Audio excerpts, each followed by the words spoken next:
자, 저희가 계속해서 고린도전서 말씀을 함께 나눕니다. 고린도전서 11장에는요, 특별히 그 고린도 교회 안에서 행해지는 성찬식의 모습이 기록되어 있습니다. 우리가 앞에서 이미 다룬 것처럼 교회 안에 약간의 분열이 있었어요. 뭐 바울파다, 베드로파다, 아니면 아볼로파다, 이렇게 좀 몇 가지 당이 나눠져 있었습니다. 그리고 그 당시 성찬식은요, 각자가 자기가 먹을 음식을 좀 준비해 옵니다. 그리고 함께 모여서 그 음식을 앞에 놓고 서로 나누어 먹는. 그러니까 지금처럼 교회가 떡과 포도주를 준비하는 게 아니라 각자가 자기가 먹을 음식을 준비하는 거예요. 그래서 성찬식이 그냥 작은 양으로 기념하는 그런 모습이 아니었고, 그때는요, 한 끼의 식사였습니다. 그러니까는 저희가 함께 모여서 다음 주에 성찬식을 합니다. 아니, 그때는 매주 모일 때마다 성찬식을 했어요. 그러니까 올 때 빈손으로 오지 않고 성찬으로 함께 나눌 음식을 가지고 와서 그래서 함께 차려놓고 같이 먹고 마시는데, 중요한 것은 교회가 온전히 하나 되었다면 문제가 없었겠죠. 그런데 좀 나누어져 있었습니다. 그러니까 먼저 모인 사람들이 먼저 먹은 겁니다. 나중에 오는 사람들은 또 그들 나름대로 먹겠죠. 근데 문제가 뭐냐면, 시간의 여유가 있고 삶의 여유가 있어서 먼저 온 사람들이 먹었는데, 그 사람들은 배부리 먹고 또 포도주를 마시다 보니까 약간 취기가 오르기도 하겠죠. 그런데 시간에 쫓기는 노예나 종, 가난한 사람들이 와서 나중에 미처 음식을 준비하지 못한 가운데 함께 먹으려고 하다 보니까 남은 게 없어서 그들이 배가 고팠다는 사실이죠. 그러니까 바울이 이것에 대해서 이렇게 이야기합니다.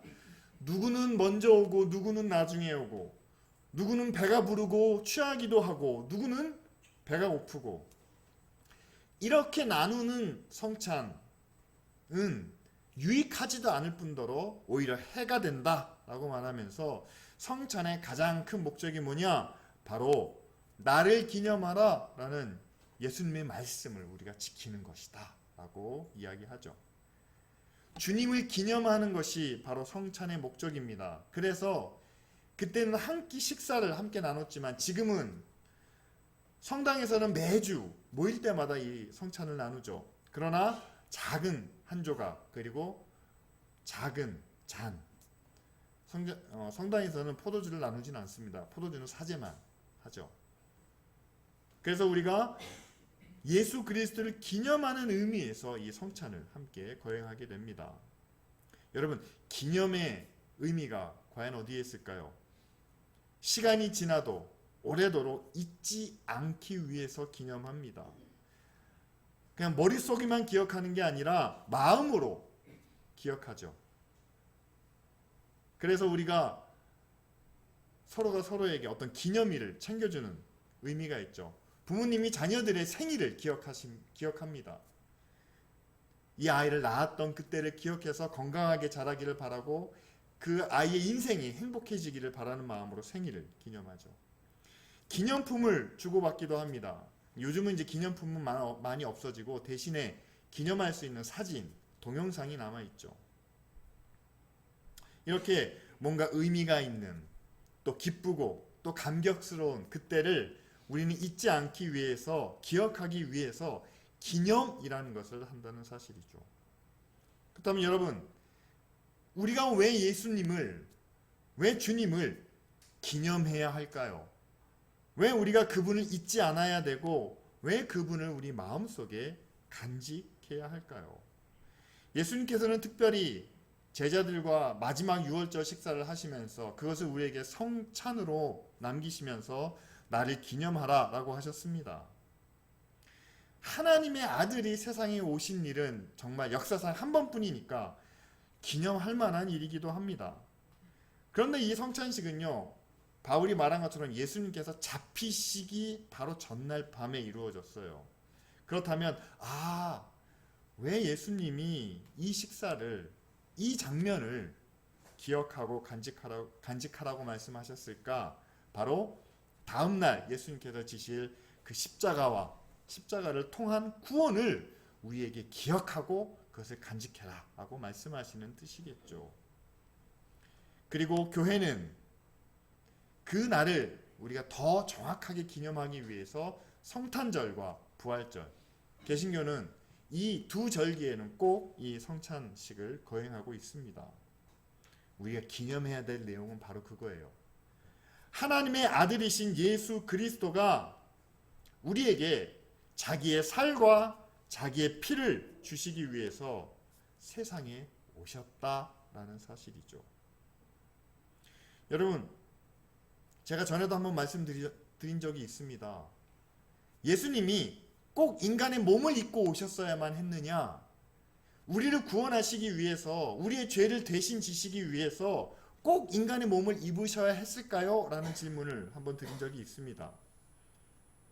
신학적으로 증명되지는 않았지만 꼭 인간의 몸을 입지 않으셔도 하나님이시기 때문에 하나님이 인간의 죄를 대신 지시기 위한 방법은 인간의 몸이 아니어도 있었을 거다라는 그런 추측은 우리가 할 수 있습니다. 그런데 하나님의 아들이 꼭 인간의 몸을 입고 이 땅에 오셔야만 했던 이유, 그리고 그 인간의 몸을 입으신 하나님의 아들 예수 그리스도가 몸에 항상 빠질 수 없는 게 두 가지가 있다면 살과 피 아니겠습니까? 인간의 몸 안에 수분이 70%라고 하죠. 근데 그 중에서 가장 중요한 게 있다면 혈액일 겁니다. 피일 겁니다. 피가 없다면 생명이 없는 거죠. 사람의 몸이 없다면, 이 살이 없다면 여러분 어떻게 살겠습니까? 그런데 그 살과 피를 우리에게 주시는, 그래서 이때를 성경에서 이렇게 이야기합니다.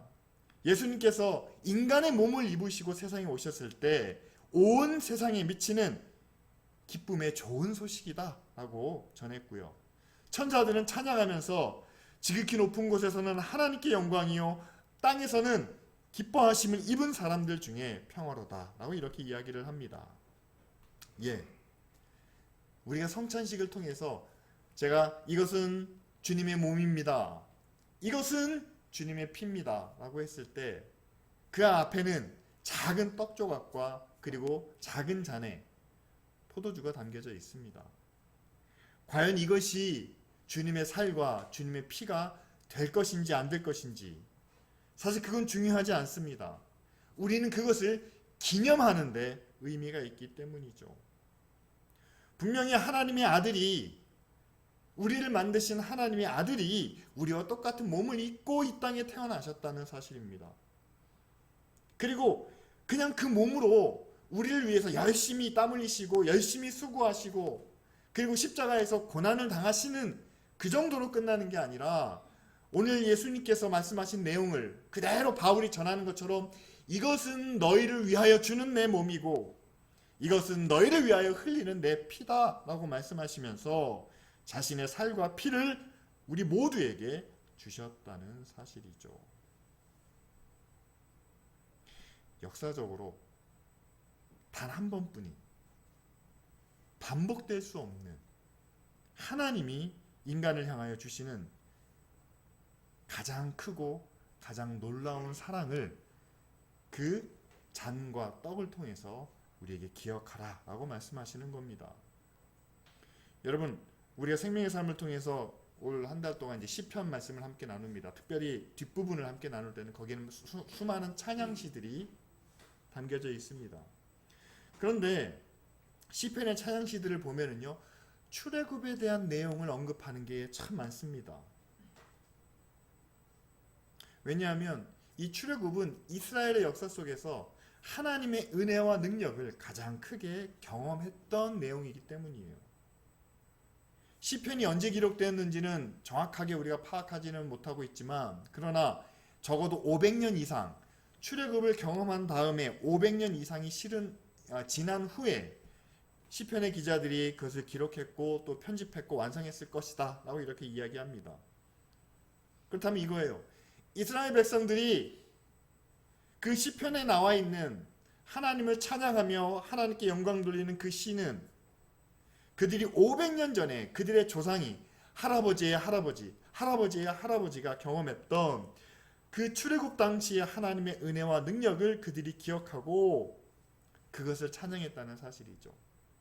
뿐만 아니라 자신들도 그 약속의 땅 가나안에 살면서 어려운 일을 만났을 때, 고난을 경험할 때마다 하나님, 애굽에서 우리 조상들을 인도해 내실 때, 그리고 광야에서 아무것도 없는 그들이 하나님의 은혜로 살아갈 때, 그때 함께 하셨던 그 사랑과 그 능력을 기억하시고 우리를 돌아보소서, 우리를 구원하소서 라고 하며 그들이 하나님 앞에 기도했다는 사실입니다.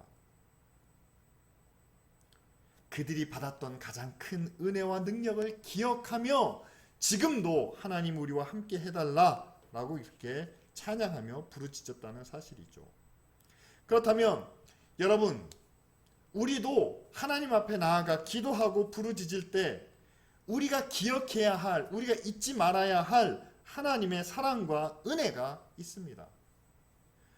바로 예수님께서 살과 피를 통해서, 떡과 포도주를 통해서 나를 기념하라 라고 하신 것처럼 하나님이 그 아들을 세상에 보내시고 또한 그 아들은 우리를 위하여 자신의 살과 피를 내어 주시지 않았습니까?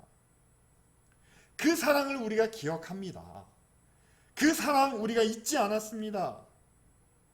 자, 바울은 로마서 8장 32절에 그렇게 이야기합니다. 자기 아들도 아끼지 않으시고 우리를 위해서 내어주신 그가 그 아들과 함께 모든 것을 우리에게 주시지 않겠느냐라고 하면서 우리가 바로 그 예수 그리스도의 사랑을, 하나님의 은혜를 기억하고 그분 앞에 구한다면 자신의 살과 피까지 아낌없이 내어주신 하나님께서 이제는 우리가 기도하는 것을, 우리가 구하는 것을 반드시 들어주실 것이다 라고 이렇게 말씀하고 있다는 사실이죠. 예, 우리가 구하는 것을 하나님이 주실 줄 믿습니다. 우리가 원하는 대로 하나님이 들으시고 그것에 합당한 응답을 주실 줄 믿습니다. 여러분, 그 믿음은 바로 우리를 향하여 주신 하나님의 놀라운 사랑을 기억하는 것에서 출발한다는 사실입니다. 성찬식을 통해서 예수 그리스도가 우리에게 주시는 가장 놀라운, 가장 큰 사랑을 우리가 함께 기억해야 한다는 사실이죠. 그런데 예수님의 살과 피는요, 그렇게 좋은 것만을 우리에게 말씀해주고 있지는 않습니다. 다시 말하면 십자가에서 죽으심으로 우리에게 그 살과 피를 주신 건데, 여러분, 십자가는 잘 아시는 것처럼 바로 그 당시 죄인이 받을 수 있는 가장 극한 형벌이라는 사실이죠. 우린 잘 압니다. 예수 그리스도가 왜 십자가를 지셔야만 했습니까? 바로 우리의 죄 때문이라는 거죠. 그래서 십자가를 볼 때마다 우리는 그렇게 생각해야만 합니다. 내가 죽어야 할, 내가 당해야 할 형벌을 주님이 대신 당하시고 또한 대신 죽으셨다는 사실이죠. 십자가를 통해서 얻은 구원을 우리는 항상 기쁨과 감사함으로 맞이합니다. 그러나 그 기쁨과 감사 바로 이전에는 내 죄 때문에, 내가 하나님 앞에서 지은 죄 때문에 주님이 죽으셨다는 사실을 우리는 반드시 기억해야 한다는 거죠. 성경은 죄의 삭은 사망이라고 우리에게 이야기합니다. 여러분, 구원받은 우리도 죄의 삭은 사망입니다 라고 말할 수 있어야만 합니다. 왜냐하면 구원받았기 때문에 우리가 그 죄의 값을 치르지 않을 뿐이지 죄값이 없어지는 것은 아니라는 거예요. 다시 말씀드리면 이렇습니다. 내가 예수 믿고 구원받지 않았습니까? 우리 모두가 다 구원받았는데 하나님의 구원의 은혜를 함께 경험했는데, 여러분, 히브리서 6장 6절에 이렇게 말씀하고 있어요. 한 번 하나님의 구원의 은혜를 경험해 놓고도 그 은혜를 누리면서도 다시 하나님을 떠나 타락한 세상에 몸담고 있다면 그것은 그리스도를 2번 십자가에 못 박는 것이다 라고 이렇게 이야기를 합니다. 그렇죠. 한 번 하나님의 은혜를 경험해 놓고도 죄에서 벗어나지 못한다면, 다시 죄에 몸담고 있다면 그것은 우리를 위해서 자기의 몸과 자기의 피를 내어주신 하나님의 뜻과는 정반대된다는 사실이죠. 여러분, 예수 그리스도의 복음이 너무 구원과 은혜에만 치중되다 보니까 우리가 과연 어디서 구원받았는지에 대한 인식이 점점 더 희미해지고 있습니다. 우리가 전에는 진노의 자녀였습니다. 누구나 다 마찬가지였습니다. 하나님을 알지 못할 때, 내 죄가 얼마나 크고 무서운지를 깨닫지 못했을 때는 그냥 남들 사는 것처럼 우리도 같이 살아보자. 어디에 얽매이지도, 어디에 눌리지도 말고 정말 내가 노력한 대로, 내가 성공한 대로, 정말 나도 남들에게 인정받고 칭찬받는, 그렇게 한번 나 자신을 살아보자 라고 했을지 모릅니다. 그런데 예수 그리스도의 십자가가 우리에게 구원의 은혜를 주셨을 때, 그때는 과거에 우리가 하나님을 모르고 살았을 때의 모습이 과연 어떠한 자리, 어떠한 모습, 어떠한 형편일지 몰라도 그것은 모두 다 하나님께는 심판의 대상이 될 수밖에 없다는 사실이죠. 그리고 난 후에 이제는 하나님의 구원의 은혜 안에서 우리의 삶을 되돌아봐야 된다는 사실입니다. 십자가의 은혜가 나를 하나님 밖에서 하나님 안으로 옮기셨기 때문에 세상의 만족과 쾌락에서 이제는 하나님의 구원의 목적인 의와 선함으로 우리를 변화시켜 주셨기 때문에 이제는 하나님 안에서 내 삶의 목적과 방향이 변해져야 한다는 사실이죠. 그런데 그렇게 한 번 변화받는, 사망에서 생명으로, 어둠에서 빛으로 옮겨지는 은혜를 받은 우리가 다시 이곳에서 과거로 회귀하는 일은 하나님의 뜻이 아닐 뿐만 아니라 하나님께서 그것을 허락해 주시지 않는다는 사실입니다. 여러분, 가끔 주일학교나 중고등부를 가르치다 보면 그런 이야기를 들을 때가 있어요. 예수 믿고 구원받았으면 하나님의 은혜로 우리의 모든 죄가 다 씻어진다. 자, 그것만 기억하고 있다 보니까 오늘 죄를 지어도 내일 회개하면 그 죄가 다 씻어지는 거야. 그러니까 오늘 죄를 지어도 괜찮아 라는 식으로 어린 학생들이, 젊은이들이 그렇게 오해를 하기도 합니다. 그런데 여러분, 부모의 입장에서, 어른의 입장에서 바라본다면요, 어린아이가 어제 용서받은 일을 오늘 다시 저지를 때,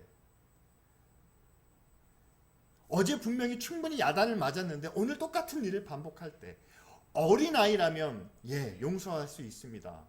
어린아이이기 때문에 용서받을 수 있습니다.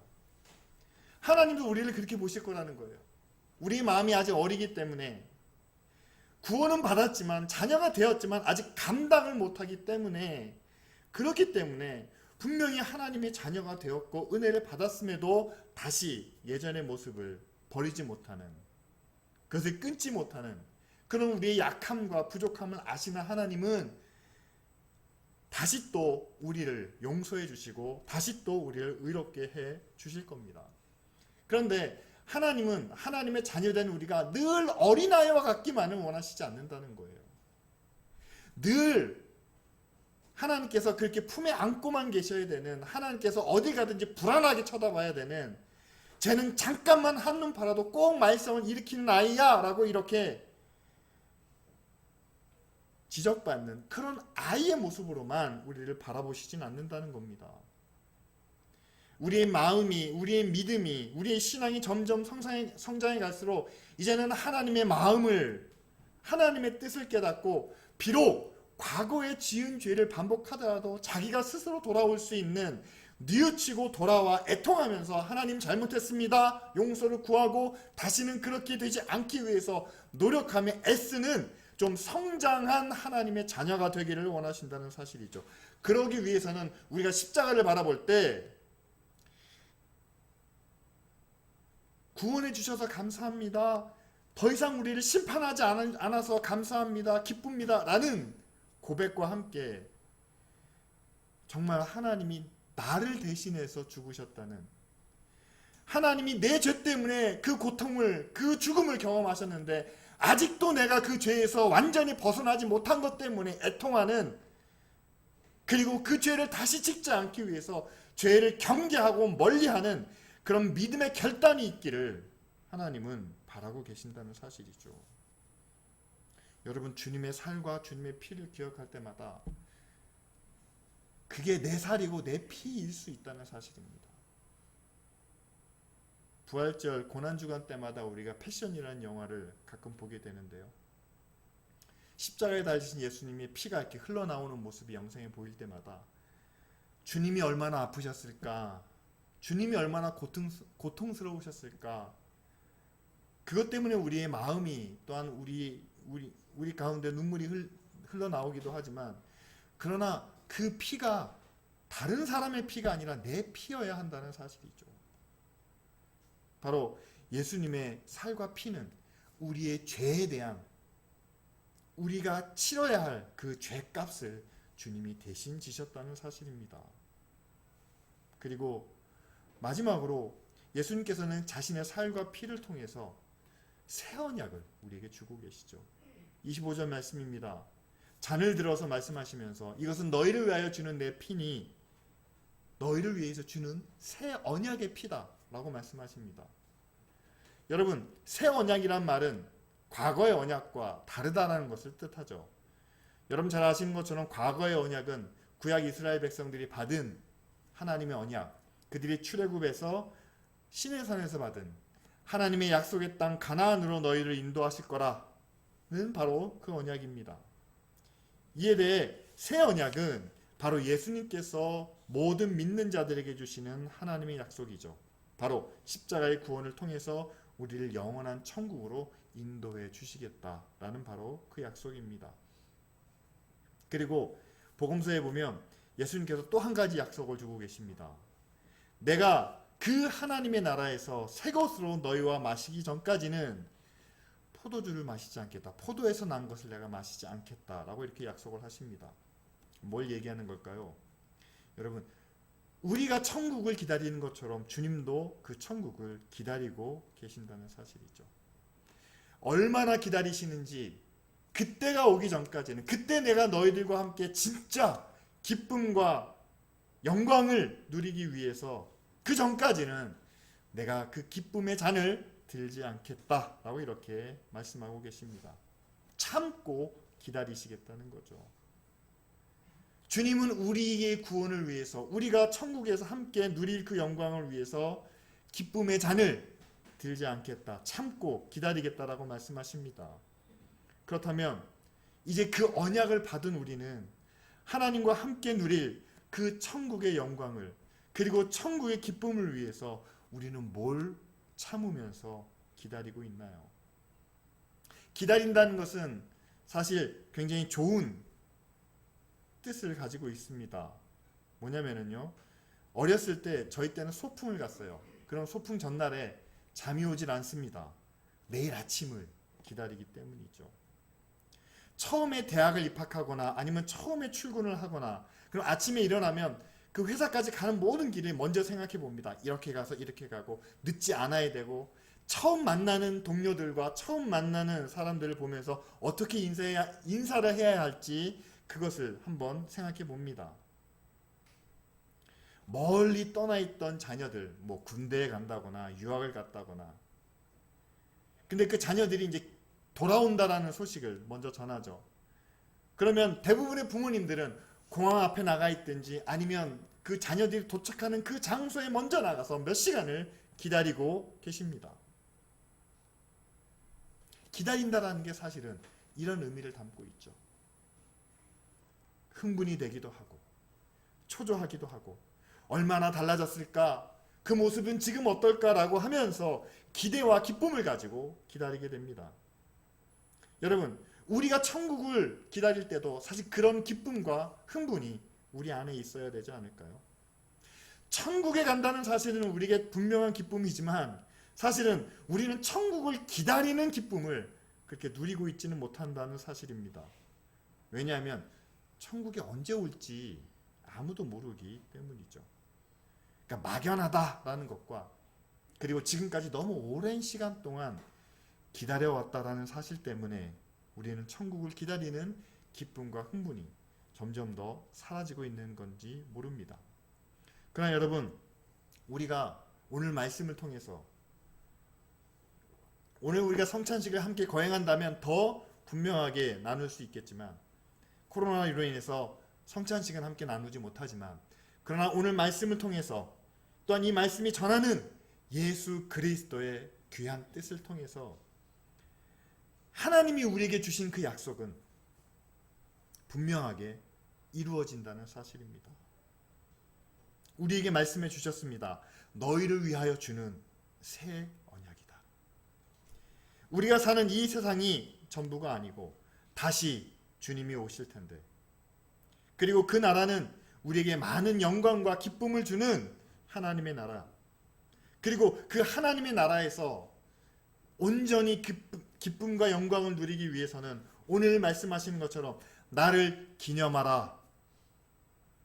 자기의 살과 자기의 피를 온전히 우리에게 주시기 위해서 인간의 몸을 입고 이 땅에 오신 하나님 예수 그리스도의 사랑을 그리고 우리가 죽어야 할 우리가 당해야 할 그 십자가 위에서 우리 대신 피를 흘리신 하나님의 은혜를 그것을 우리가 온전히 기념하고 기억할 때 마지막 하나님 나라에서 우리는 분명한 영광을 또한 그곳에서 큰 기쁨을 함께 누릴 수 있다는 사실입니다. 2000년이라는 시간이 오랜 시간이 흘러왔지만 그러나 그 시간 동안 우리가 함께 나눴던 이 사랑과 은혜만큼 우리에게 베풀어 주신 하나님의 사랑은 하나님의 은혜는 없었습니다. 그러니까 구약의 이스라엘 백성들이 500년이 지난 후에도 늘 출애굽 신의 산 광야에서 하나님의 사랑 이것을 그들이 반복하며 그것을 통해서 찬양하며 하나님의 은혜를 구했던 것처럼 이제 우리가 하나님 앞에 은혜를 구할 때는 이제 우리가 하나님의 도우심을 간절히 구할 때는 바로 하나님 우리를 구원하시기 위해서 예수를 인간의 몸을 입고 이 땅에 보내주시지 않았습니까? 그리고 예수님 당신의 살과 피를 나를 위해서 찢기시고 또한 그것을 우리에게 허락해 주시지 않았습니까? 우리가 그 말씀을 그리고 그 사랑과 은혜를 기억하며 우리도 하나님 앞에 구하고 또 하나님 앞에 나아가야 한다는 사실이죠. 하나님을 함께 기념할 때 우리에게는 두 가지 변화가 일어납니다.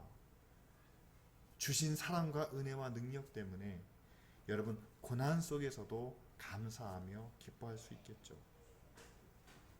또 한 가지는 그 하나님의 사랑과 은혜가 우리를 사망에서 생명으로 우리를 죄에서 의로 구원해내셨기 때문에 다시 과거로 돌아가려는 나의 모습을 스스로 막을 수 있는 절제하고 또한 그것을 끊어낼 수 있는 그런 계기가 된다는 사실입니다. 이 시간 우리 다시 한번 오늘 말씀을 통해서 우리의 삶 속에 또한 우리의 마음 속에 예수 그리스도를 함께 기념할 수 있기를 바랍니다. 그 주님을 우리 마음 속에 간직하고 또한 그 주님의 뜻을 우리의 생활과 우리의 삶 속에 기억하며 실천하는 우리 모두가 되기를 바랍니다. 근데 그러기 위해서는요, 우리가 주님을 기억하기 위해서는 사실 그것은 자연스럽게 아니면 그냥 하나님의 은혜와 능력으로만 되는 것은 아닙니다. 지난 교회의 2000년의 역사를 보면은요, 그렇습니다. 세상은 점점 더 하나님을 잊어가고 있다는 사실이에요. 아니, 하나님 없는 세상을 우리에게 말하고 있습니다. 한번 생각해 보세요. 여러분, 여기 우리가 모여서 하나님의 이름을 함께 부르지만 교회 밖을 나가면 세상은 점점 더, 제가 살아온 지난 짧은 시간 속에서도 제가 어렸을 때보다 지금이 훨씬 더 그 모습이 분명하게 보입니다. 하나님을 잊어갑니다. 그리고 하나님을 기억하지 않습니다. 심지어는 하나님 없이 산다라고 당당하게 이야기를 합니다. 우리의 현실이 그렇다는 사실이에요. 하나님 없이 하나님으로부터 자유해서 하나님을 기억하지 않고 살아가는 그런 세상 속에서 오늘 우리는 하나님의 말씀을 통해서 우리가 주님을 다시 기념해야 합니다. 우리가 지식으로만 기억하는 것이 아니라 우리의 마음에도 새기고 우리의 생활 속에서 하나님을 기억하고 하나님의 뜻을 실천하며 살아야 됩니다. 세상이 가는 방향과는 전혀 다른 길을 우리가 가야 한다는 사실이죠. 세상과 다른 길을 가는 유일한 방법은 그것은 우리 자신을 갈고 닦는, 다시 말하면 경건의 훈련밖에 없다는 사실입니다. 세상의 길을 따라가는 일은 그거는 우리가 특별히 노력하지 않아도 되지만, 그러나 그들의 길과 다른 길을 가기 위해서는 우리가 스스로 연습하고 훈련하는 것밖에 없다는 사실이죠. 주일 예배에 함께 참여하는 것도 훈련입니다. 이 예배를 통해서 함께 나눈 말씀을 계속해서 기억하는 것도 훈련입니다. 오늘 함께 나눈 말씀을 집에 돌아가서도 한번 되새겨보고 가족들과도 한번 나눠보고 주중에 한번 다시 한번 떠올려보고 매일 아침마다 우리가 함께 생명의 삶으로 묵상하며 또한 하나님의 말씀을 나눕니다.